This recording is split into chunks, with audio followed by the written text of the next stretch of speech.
سلام، ازيكم عاملين ايه؟ يا رب تكونوا كويسين. رجعت لكم في فيديو جديد.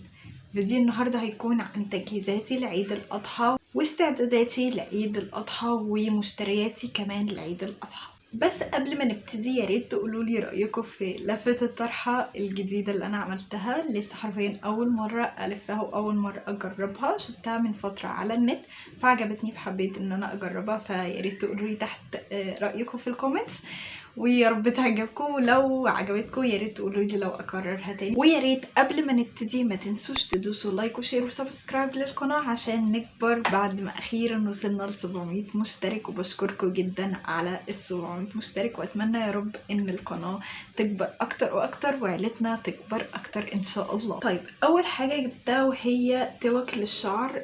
معرفش بتقولوا عليها في الدول العربيه ايه، اعتقد بوكلات حاجه زي كده. فانا جبت توك الشعر دي حوالي جبت 6 من النوع اللي هو الستان، عشان لقيت معلومة على النت يعني ان التوك الستان بتبقى افضل للشعر، من حيث يعني انها تخلي الشعر ما يتقطعش وانتي بتشدي يعني التوكة، او ان انتي لما بنيجي نربط شعرنا ساعات التوكة بتلم شعر كتير جدا حرفيا، خصوصا اللي شعرهم بينزل وتلاقوا كده ايه الشعر بيتقطع حرفيا جامد. فانا جربتها. والتاني حاجة جبتها وهي بيجامة العيد. جبت بيجامة العيد هلبسها ان شاء الله ليلة الوقفة.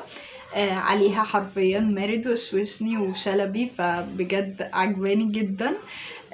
فان شاء الله يوم الوقفة هتشوفوها. تالت حاجة معانا هي الاسفنجات، او معرفش اللي هي بنعمل بيها المكياج. انا معرفش اساميها حرفيا حاجة المكياج، فما تاخذونيش يعني لو انا مش عارفة. فيا ريت اللي يعرف اساميها بالظبط ايه هي يقولي في الكومنتس. بس المهم انها مجموعة الخاصة بالمكياج وكده. بعد كده معانا هنا الصبار اللي هو الجل ده، عشان بستفاد منه جدا، بحطه على وشي. ازالة الشعر عموما ممكن تستخدموه بجد افضل من كريمات تانية تجيبوها او اي حاجة. حرفيا بيسهل جدا ازالة الشعر، فانصحكم بيه بجد الصبار، خصوصا النوع الشفاف. مش في نوعين يعني، في نوع تاني بيبقى لونه اخضر فما حبيتهوش بصراحة. النوع الشفاف افضل نوع بجد. وهنا عندنا ضوافر للايد لونها رمادي. بما ان الضوافر ممكن استخدمها يوم الوقفة بعد ما اخلص صلاتي او اي حاجة، فهي تركيبها سهل وبرضو ازالتها سهلة، فتحسي ان انتي مش محتاجة ان انتي تشيلي او ان انتي تكوني عايزة تصلي ولا حاجة، فهتبقى بتتشال بسهولة معاكي وتحطيها تاني بسهولة. بالنسبة للدبل فيس اللي بيبقى جاي معاها ده، فبجد سهلت حاجات كتيرة. فيوم الوقفة هعرفكم كل الحاجات دي ازاي نعملها. هنا معايا قلمين بس عشان انا كنت محتاجاهم ايام الامتحان، فجبت قلمين رصاص مش اكتر. وهنا معانا بقى مشبك للشعر. مش عارفه اذا كان باين ليكوا ولا لا، بس هو مدي على شكل بلو كده شويه، وفي نفس الوقت تحسوه رمادي بس هو حرفيا ازرق يعني. فده مشبك للشعر. وهنا معانا بنستين للشعر على شكل قلب، لونهم برضو ازرق، يبقوا شكلهم حلو قوي لما نحطهم كده في العيد ولا حاجه. طبعا انا بحب اللون الازرق، فحرفيا هتلاقوا كل حاجه بجيبها زرقاء. هنا عندنا كريم مزيل عرق طالع جديد، فحبيت ان انا اجربه واشوفه.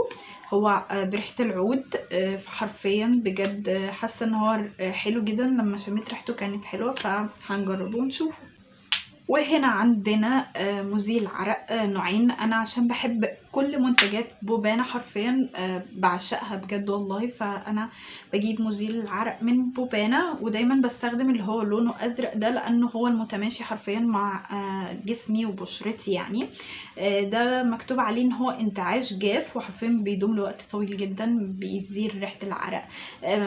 ما بيخلكمش تحسوا بعرق طول الوقت سواء صيف او شتاء، فبجد مريح جدا بالنسبه لبشرتي. هو متماشي معايا في اكتر من نوع. انا لسه جايباه ما جربتوش بصراحه، بس حبيت ان انا اجربه. ده مكتوب عليه ان هو بيفتح.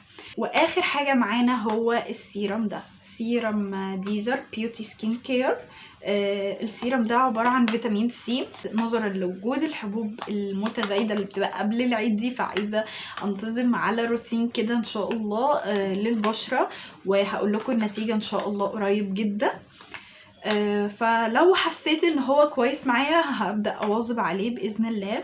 مع طبعا المرطب مع الغسول. الحاجات دي اساسيه جدا في الروتين بتاع البشره حرفيا. حابين يعني اعمل لكم فيديو عن روتيني العنايه بالبشره وكده، وان ازاي بتخلص من الحبوب، وازاي هي طبيعه الحبوب يا جدعان ان هي بتطلع دايما، سواء في ستريس في حياتك، في اي ضغط، في اي توتر بسبب الامتحانات، بسبب اي مشاكل، ايا كانت الظروف، فهي الحبوب دي بتطلع.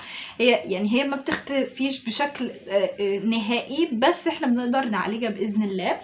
فان شاء الله اقول لكم على الروتين بتاعي. لو انتوا حابين ان انا اعمل فيديوز عن كده فيا ريت تقولوا لي تحت في الكومنتس. وبكده اكون خلصت المشتريات اللي انا جبتها، وان شاء الله الحاجات اللي هجربها اقول لكم على نتيجتها قريب جدا.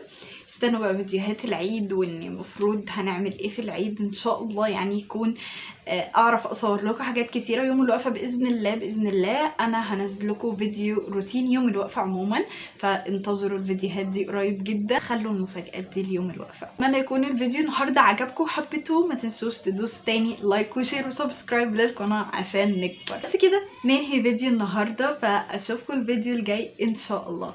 سلام.